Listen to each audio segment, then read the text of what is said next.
Hey, what's up, y'all? It's Plant Based with Nicole podcast. I'm your host, Nicole Richey. This is the season finale of season 3. I'm excited to bring my guest, Jessica Cruz, who is the boss behind the Vegan Street Fair. You guys know about the Vegan Street Fair? It's been traveling all over the world and it's coming to your area soon. Hey, Camellia. Hey, guys, come on in. Jesus, how are you doing, Jessica? Nice to meet you. Yes, hey, I'm doing well. Hey, What's up, everybody. Thanks for joining. Thanks for joining. Girl, you are just a little busy bottom.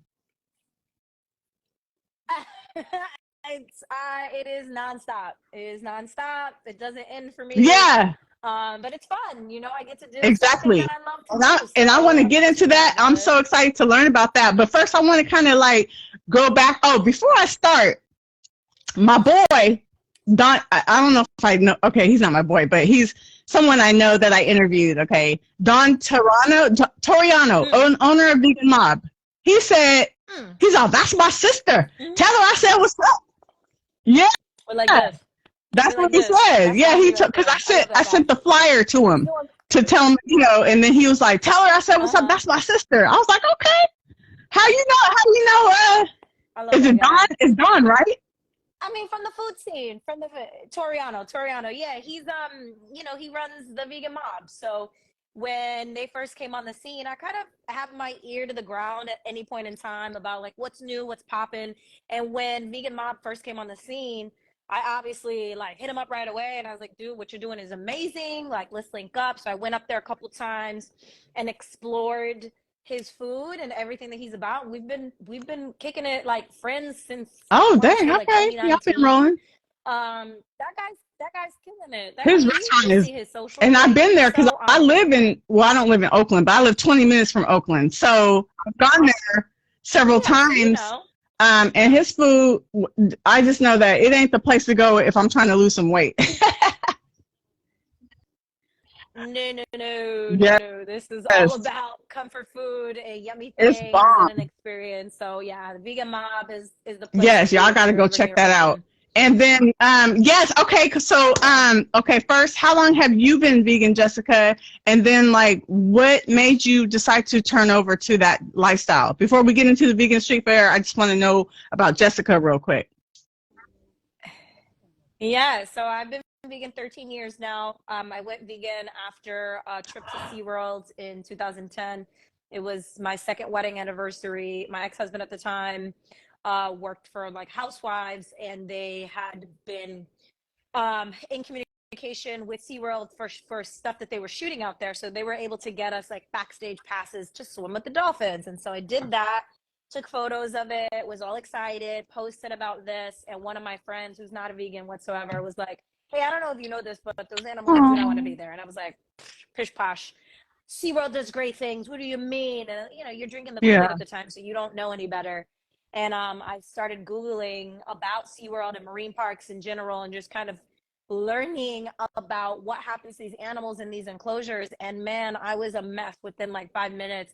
And it was pretty much overnight where I thought to myself, like, I never want another living being to ever suffer for my enjoyment again. Like, these animals are so smart. Like, they're trying to kill themselves in their enclosures. They're ramming their heads against the walls. They're on antidepressants. It's pretty brutal. And I don't want to, you know, depress anybody out there. But, you know, that's what did it for me. It wasn't food. I know a lot of, like, people who start a vegan journey do it because of food. It wasn't food for me. It was, like, true ethics. And you can't really go back from that. It's like you can't undo what you know about it, and you can't go backwards and be like, okay, I was against animal abuse and I'm okay with it. It doesn't. Like, you can't. It doesn't work like that. Wow, that's an amazing story. And that's, oh, poor little dolphins, pookies. Oh, you got me beat on your time. You said 13 years. Okay, it's been 12 and a half for me. Yeah. Okay. You up there with me, girl, or I'm up there with you, actually. And then, so that was your reason, 13 years. Okay, now I think I've seen some weight loss pictures somewhere of you. Like, I saw some before and afters. Like, talk about that. So how much weight did you lose? Did you lose it right away? How did that take place? Did it just come off as soon as you went vegan? No, I I've been every size during vegan. You know, Ha! that's a common misconception that people Tell have him. about veganism is it's not a diet. It's not a diet. Veganism is about animal liberation at the end of the day. So I was vegan and fit, and then I was vegan and fat, and now I'm vegan and fit again. At the end of the day, what I try to explain to people is you can be any size vegan to save animals. Now, if you want to go eat plant-based, feel free to do that. That's a diet, but that's not vegan, right? It's two different things. Yeah. Vegans are about animal ethics. rights. So I'm not going to go buy products that are tested on animals. Correct. I'm not going to buy leather. I'm not going to buy wool. I'm not going to buy honey. I'm not going to buy anything that has an animal like process to it, right?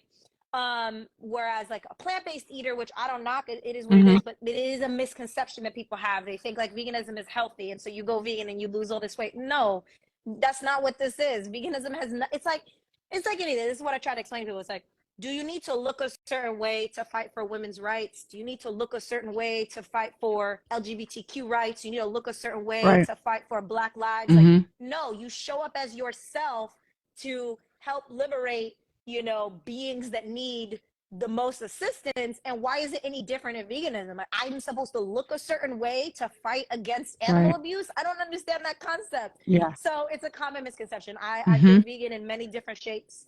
And, you know, you can be, I like to say any body can be a compassionate body. It doesn't matter what you've been up and down, around and around.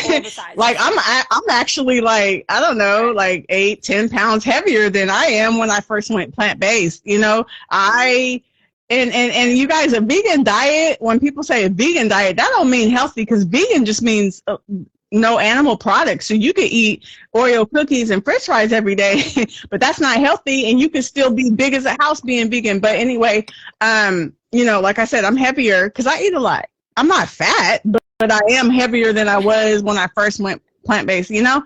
But anywho, did you experience any healing during your transition? Oh, absolutely. When I first went vegan, you know, one of the things that I had always experienced as a non-vegan, yeah, this is a little cat, my little old lady.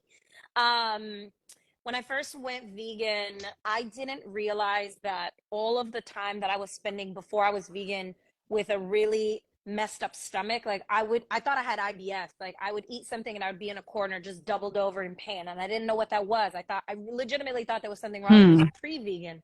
And then when I went vegan, I didn't even notice that I had no more stomach issues. It didn't even occur to me.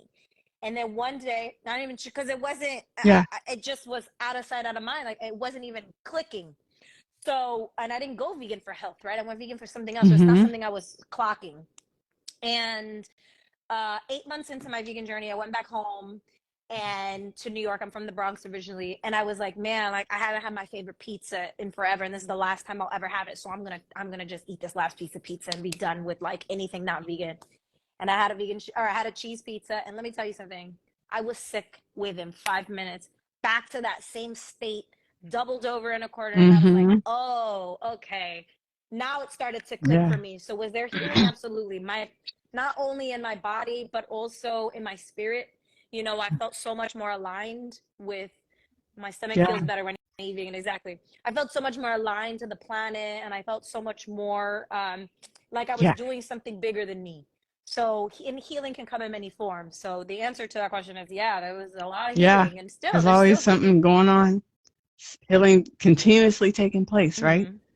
Because the foods we eat allow our bodies to heal itself. You know. This is awesome. I want to get into the vegan street fair. Okay, this is so exciting. First of all, you're the boss behind the vegan street fair. So you created this? Like, how did this come about? How did this brand come about? When did it start? Let's start with those questions. Yeah. So I was back home in New York for about 4 months. I was finishing my degree at NYU. And I was like, man, I know this city like the back of my hand. I used to bartend there, so I knew every place. Like I knew all the spots. I knew New York as my old self. I didn't know it as a vegan. So I was like, you know what? I'm going to try as many vegan spots as I can for 4 months. And so I tried that. I used Happy Cow at the time. I used Yelp at the time. I used lots of different things. And sometimes I would be on a subway for 45 minutes, show up somewhere, and that place would be closed or it wouldn't even exist. And I would get really frustrated because 45 minutes on a train there and back, like, that's not fun. So I'm not a developer by any means, but I was like, you know what? I'm going to create my own app, because if I'm having these problems, other people are having these problems. And I love Happy Cow. It's not a knock to them, but it just wasn't doing it for me at that time. So I started making an app. I started putting together this like massive database of places that I could visit, and hired a developer. Put $50,000 into that guy. You balling like that? No. Yeah, and the app. No, we were not. We had some investors, like some small That's friends of ours that were like, let me assist you. And the guy was working on it for us and then disappeared, just stopped working on it. And we were like, what the heck? Eventually we got our money back. But in the process of that, I had all these places listed in LA that were vegan or vegan friendly. And I was like, man, there's a lot of places here. Like, I could live here forever and never try them all. So I thought to myself, well, why don't I just create an event where they all come to me instead? And that's how Vegan Street Fair was born. What's up, Chelsea? So Vegan Street Fair was born off of one closed door, you know, and I like to believe that we all experience things like that. We all experience failure, and it really just, it doesn't matter that there's a failure. It just matters, like, what did you learn from it? What are you pivoting from these losses? And how do you come out of that on the other side to something greater? And I do believe that Vegan Street Fair is far greater than this app that I was creating. So I trust the universe to do what it needs to do, to give me, you know, my greatest good, or to lead me to my greatest good. That's dope. That's dope that you started somewhere and it's blown up the way it has. Like, so do you have a team? Like, how does this look? Like, okay, first of all, how many years ago has the Vegan Street Fair been going? Okay, and you're doing it every year? It was every year, obviously 2 years and then started back. COVID. And what's up, Allison? And then, and then we also started in 2018. We started a weekly market. So it was a smaller version of Vegan Street Fair every Sunday. The Buffalo? We were the first to do that in LA, and now there's... What do you call Vegan Exchange? Yeah. Yeah, that's every city. Vegan Exchange, yeah. Vegan Exchange. Hey, everybody. Okay, that's dope. Okay, so it just seems like it's a lot of work. So are you in charge of everything, getting the vendors, finding the locations, all that? You're doing all that yourself, or you have like a team? No, so I had it's really a team of like 3 or 4 at any given moment. We had someone working on locations and venues. However, he kind of fell off and wasn't actually doing that job, so I took it back. But like in LA, it's plug and play. Like in LA, I pull a trigger and everyone knows what to do, and I know I could do that in my sleep. All the other cities are a little bit harder. You know, you got to find the right people to talk to. It's different price points. So like what I'm spending in LA, I got to make sure I'm not spending in other cities because the market's different. So for LA, for example, it costs about $250,000 to run a festival of that size. And it's funny because people are like, can I get a discount on a booth? And it's like, do you know how much I paid? Permits or my staff? Right. $250K. Right. $250K. Bruh. Right. Yeah. And you know, like the vendors make money. So it's like, look, if you're spending even 10% or investing even 10% into a fee and you make X amount, like you shouldn't balk at the fact that you're paying something into it, because I'm bringing the people to you. That's my job. So yes, I do everything. I do the website, I do the social, I do the venues, I do the maps, I do the staffing, I do everything. I don't do the graphics. I do have my best friend helps me with content, so she'll shoot content for me, but I'm posting, I'm editing, I'm doing that whole thing. So it's all me. I am not a corporation. I'm not run by investors. Vegan Street Fair looks like it's a corporate machine. It is just girl, you better work it. You are doing a great job. Like, I give you some serious kudos, because I can't imagine not only putting an event that big together, but to do it like almost every single month in a different state. That's a lot. So kudos to you. Now, I'm assuming I can't imagine you having a regular 9-to-5 doing this at the same time. Do you? That's dope. No, this is all I do. That's dope. Okay. Now that's what I'm talking about. Okay. That's an awesome career. I would I don't know. I don't like events together. So, but that's your ministry, girl. That's your ministry. Yeah, I'm mad. You know, you kind of, when you fall into what you're meant for, it feels very natural. And I've always, as soon as I started this, I knew this was what I was meant to do. And you stumble along the way, you make mistakes. You know, COVID happens. COVID almost took out vegan street fair. For those of you who do not know, COVID canceled vegan street fair. For anybody who's been to the big vegan street fair in LA, we canceled that monstrosity of an event 2 weeks before. Ooh, the money. So imagine. Yeah, so how much did you lose? For those of you who are doing the math, $250,000. So it was fascinating because, you know, like all the major festivals at the time, South by Southwest, Coachella, and everybody, nobody knew how long this was going to last, but we had all invested money into it, right? We had street banners and staffing and graphics and promotions and PR. And at that time, I think we had a staff of like 5. And so it's not like I can go back to my graphic designer and say, hey, graphic designer, this event isn't happening. Can I get my money back? That's not, you don't do that. Like you can't do that. But we told all the vendors like, hey, look, I don't know how we're going to make this money back, but I know we're going to make this money back because that's my mindset, is abundance at any given moment. But we told all those vendors like, we're going to credit you. And some of those vendors thought like I sat on their money. I had their money. Like I'm willingly sitting on all of their thousands, and like they came after me, you know? And so not only did COVID almost knock me out, but the sheer lack of compassion and understanding from certain vendors took me out emotionally more than anything. Like I didn't want to do this anymore because I was like, do y'all really think like I would keep your money? Like, where do you think this goes? Like I'm not independently wealthy. I live in an apartment in North Hollywood. I'm not sitting here balling out of control. Like this is a community event that's free. I mean, you're making money. You're making 10 grand a day. You should understand like this is a holistic approach to things. But anyway, I don't mean to belabor that. My point is COVID almost took us out, and we're still standing and surviving. And I'm glad that you were able to finally recover from that, and that you didn't give up because of that doggone 2 years of our lives. Like you brought it back and you kept on going. You know what I'm saying? Like that was a horrible time in the world. That was crazy, but I'm glad you guys are back on it. You know, how do you? Okay, so you're like spitting out 250 like up front. Like, how do you get the funding to do that, or is it like you only needed it the initial time, and then once you start getting rolling, that's kind of like replacing that? Is that how that works?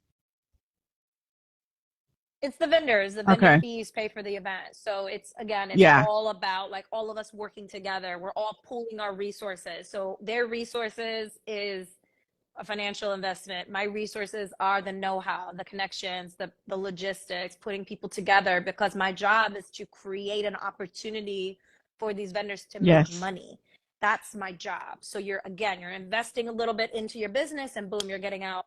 You're putting in, let's just call it 1,500, and you're making 10,000 or 15,000 or whatever the case is. Never heard of this event. Hey, vegan, where do you live at? So far you've done LA, which you live in LA. You've done LA, New York, Atlanta.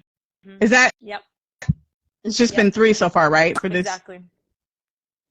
It's been 3 so far. Yeah, we had to reschedule Miami to the end of November. So what's left is Seattle in July, Oakland in August. Yeah. I'll see you there. Will be there for sure. Denver in September, Austin in October, Vegas and Miami in November. So that's what's left of the 2023 tour. 2024 is already shaping up to be crazy because Vegan Street Fair LA is now a 3-day festival. It used to be a 1-day, and then we moved it to a 2-day. Now it's going to a 3-day festival. So really excited about that. It was a huge undertaking, but I'm very excited about that. And New York is also going to a 2-day event. Atlanta is going to a 2-day event. Like every time we hit a city, we're like, all right, this is working here. Now Oakland is just 1 day, right? Just 1 day on the Saturday, right? Yeah. All the first time cities are getting the first day. So like New York was a 1-day, Atlanta was a 1-day. I don't know that we'll go to Arkansas or Indianapolis, my friends. I'm sorry. I don't know that those are going to be cities that can sustain something like this. you got to remember that Yeah. it takes a lot of logistics to plan things like this. And you also have to have kind of an existing community of veganism or vegans of plant-based foods. And if you don't have that at least a little bit, it's not going to work. You need some foundation. So that's why we picked the cities that we picked. So I don't think, unfortunately, Indianapolis or Arkansas will be on that list, although I'm sure you would love for this to be in your backyard. Right. Yeah. You'll have to find come to Oakland in August. Yeah, I'm excited that you guys are coming out here. I can meet you, and I'm gonna get some good food. You know what I'm saying? It's going down. Okay. Yes. Now, have you ever been to Oakland before? Because I know we've had vegan fairs out here, but I don't know if it was the vegan street fair. No, we have not. I've personally been to Oakland. Okay, so that was a different fair. Okay, can you think of the most impressive vendor that you've experienced in these last 3 cities? Like, who stands out to you the most? Like, their product, their service, or their food, like, most impressive? To be honest, like New York, all of the vendors in New York blew my mind. I didn't have a thing in New York that I didn't like. It was like the cream of the crop in New York was there. So we had Healthy as a Mother, blew my damn mind. Next Stop Vegan, phenomenal. The Vegan Guru, who actually has traveled with us in several different cities. Yeah, well, you can totally, we have lots of vendors come from New York and all over the world to come to LA. We highly recommend that. Restaurant experience. We want you to come out. Yeah, in fact, the vendors that come from out of town to LA tend to do very well because it's new, you know, like you can get these other vendors again 5 days a week if you want, but the out of town vendors tend to do really well because the thing about our event is something to keep in mind, because there's other events that happen to like around the country. The thing about our event is, number one, it's free. My market is not vegans. It's called Vegan Street Fair, but I don't market to vegans. I don't care about vegans. I'm speaking to myself. I can find vegan food in a gas station. I'm not worried about us. What my audience is non-vegans. My goal is to reach as many non-vegans as possible with amazing food so that they go, wait, that's vegan? Like, that's dope. I could do vegan. And that's the point. I'm not trying to make vegans more vegan. I'm trying to plant seeds in as many non-vegans as humanly possible. So I share that to say, like, the thing about what I do is that it's not about a niche. This is about everybody. This is welcoming and inclusive of everyone. So, you know, all the vendors in New York, man, like they were some of the best that I've seen in Atlanta. Oh my God, Sometime-Atarian was crazy. The Soul was crazy. Finally macarons. They're out of I don't even remember where they're out of. Rebel Cheese out of Austin was great. Like, I can't. It's too many to like narrow it down. So good. Your videos, girl. I be like, dang, I wish I was where she at right now, because the food be like, it's that mouth-watering type of food. I want to give a shout out. Oh, go ahead. Right. Hold on a second. No, Miss Shields 24 said, contradicting what you said earlier. Yeah, please explain that, because I would love to add some clarity to that. No, sorry. It's okay. Please explain that. Don't be coming on speaking negative on my live now. But anyway, I want to give a shout out to my girl, Dom's Vegan. She has been the #1 vendor that is committed. Okay, now this girl, y'all, Dom's Vegan. Go follow Dom's Vegan. She is going everywhere with Jessica. Everywhere Jessica is going, Dom's Vegan is a vendor, and she is going to every single state. She gave up her home, her job, made her car into a camper, honey, and is traveling all over the United States. And that, if that ain't dedication, I don't know what to tell you. Okay? Yeah. She's a rock star. She's a rock star. Her food is phenomenal. Like, and it's just her energy, you know. It's in the food. It's in the way that she moves. It's in everything that she does. Dom's is very, very special. And the fact that she trusts me and believes in me the same way I believe and trust in her is, I think, one of the things that life is made of. You know, that stuff doesn't come about every day. So I'm very grateful that Dom is in my life and that we get to do this thing together. She and I, we said we're going to get together in August when she come out here so we can meet in person finally. Because, you know, I know her from Instagram, you know. But I don't want to keep you too long. I do want to know, like, So how do you, because I see all this great food on your page. Do you eat like that every day? Like, how's your diet? Like, do you eat like mostly whole foods diet? Do you eat a lot of that good comfort food all the time? Like, what's a typical day look like for you? No, and we didn't get to really continue talking about the weight loss. I'll speak to that a little bit too. So, before I went vegan, I was a personal trainer. I was on a reality show. What? Like I was on American Gladiators as a contestant. Like that's who That's I dope. was. Yeah. So I was, yeah, I was little. I was like 105 pounds. I'm 4'11", and then I got pregnant, lost all the baby weight, went right back down to what I was pre-pregnancy, and then I became a foodie and started doing events and moved to Orange County for a little bit. And let me tell you something, when you become a new vegan who loves food, you want to try everything. And I probably spent a good 8 years just eating everything I could because it was so new to me, right? It was like, what is seitan and what are they doing with these cauliflower, making them buffalo style? Like, this is crazy. And so you just want to try it all because you're so excited about what the world offers you. It's new. When we're not vegan, when we're not vegan, we're eating the same 6 animals and barely any vegetables. But when you go vegan, you start to realize you have this whole list of things you can try now from every single vegetable and fruit under the sun, and you want it all. So that's what I did. I gained like about 80 pounds. Whoa. And this was after you became a vegan. So 80 pounds. Yeah, this was during veganism. Yeah, because I was eating donuts and cookies and cakes and making all kinds of things.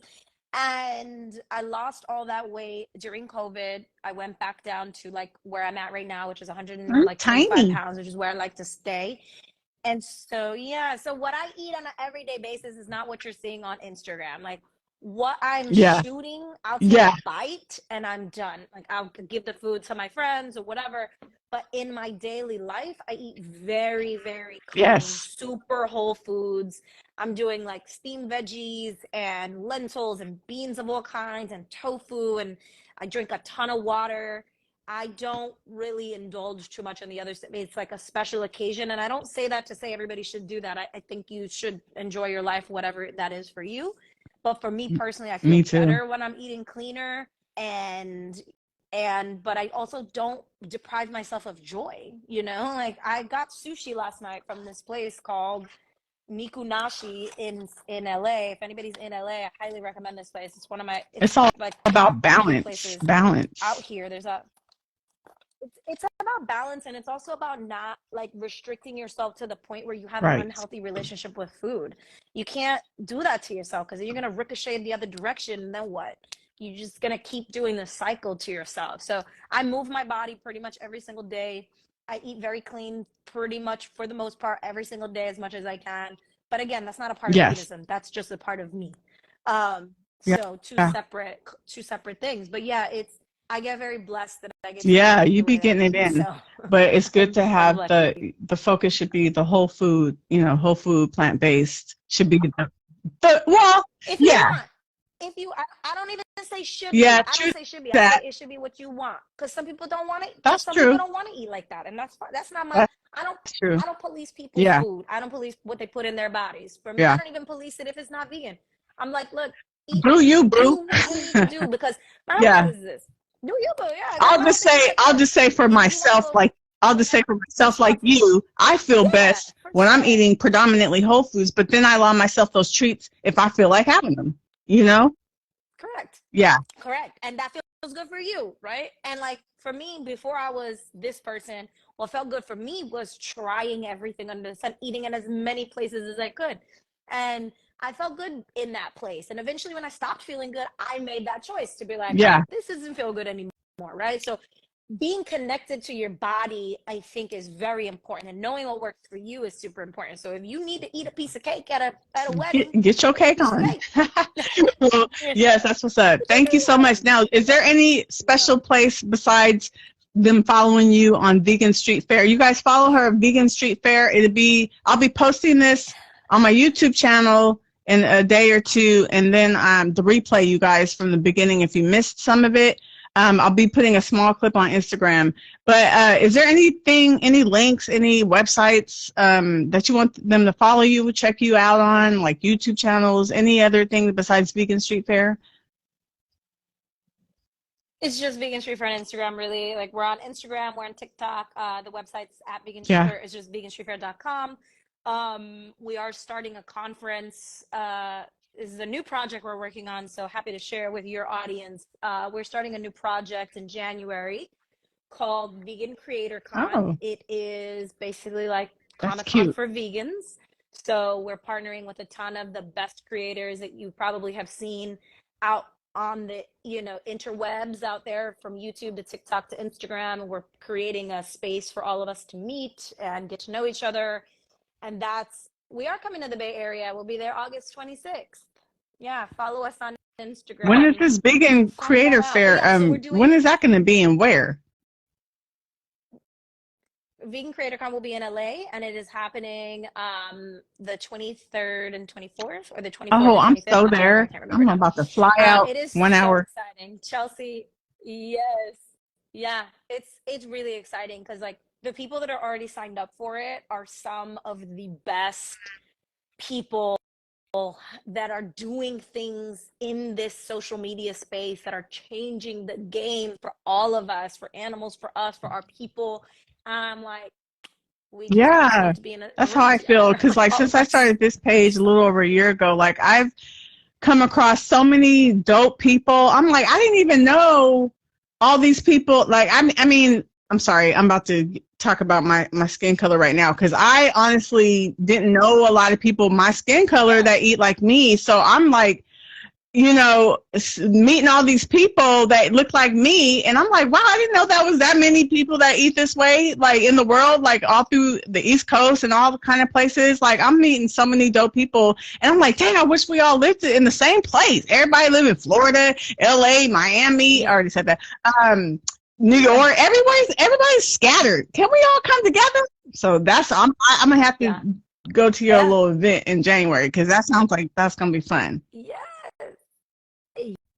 Yeah, I'm really excited for it, because it's, you know, panels, and you're learning from all these people. So it's, you know, listen, between all of us, this is not a secret. Everyone knows this about Vegan Street Fair, knows this about me. I prioritize people of color. I prioritize vegans of color. I prioritize queer people. I prioritize single moms, because if it's not us lifting each other up, who's going to do it? All the events I used to go to before this, when I walked in, there was nobody who looked like me. Nobody. And I felt like such an outcast. And they're looking at you really funny style. And now I've taken that upon myself to say, no, this is for us. Like, when you really look at the history of plant-based living, it was our ancestors. It wasn't, you know, colonization is actually what changed how we eat and how we connect to the earth. And so my whole entire mission is Black, brown, queer, single moms in veganism. So you'll see most of the creators we have are that. You know, it's Plant Crazy from Toronto, who's committed with us, Turnip Vegan, you know, Diary of Mad Black Vegan, What's Good Birdo. I mean, like, hopefully Tab will join too. Tab's a good friend of mine, so I'm pretty sure she'll be on board with it too. So we're just kind of in the space of elevating each other. We have to elevate each other. Exactly. If we don't elevate each other, support each other. It's all about that diversity and inclusion. We don't discriminate. We love everybody and treat everyone equally. Hello, somebody. Well, thank you, Jessica, love. Oh, what's your ethnicity, if you don't mind? You don't have to tell me. I'm just curious. Like, it's okay. I'm Puerto Rican. Yes, I love it. Hey, no. Well, anyway, thank you. It's funny. I just go ahead, dear. Go ahead. Sorry, go ahead. Show world. I was just gonna say, I just posted my ancestry, because a lot of people, you know, we don't know what we are, right, down to the core, and it's like it tripped me out, because, you know, Puerto Ricans are a mix of colonized and colonizer. So I have Spain, I have Portugal, I have like African, 20% African, I have 20% Native, I have the rest of it is white, like European white, and I'm just like, you're like, I didn't know I was all these things. Interesting. So I'm all of it. No, I was like, Spain, sure, African, yes, Native, yes, I understood all that, but like Portugal tripped me out, and yeah, it's very fascinating. Ancestry is fascinating. So I'm all. How much did that cost to do that? I think I might have to do that. Interesting. Yeah. I think it's like $100. And it's like not, legit, real. Yeah, it's like you just like. Okay. Oh yeah.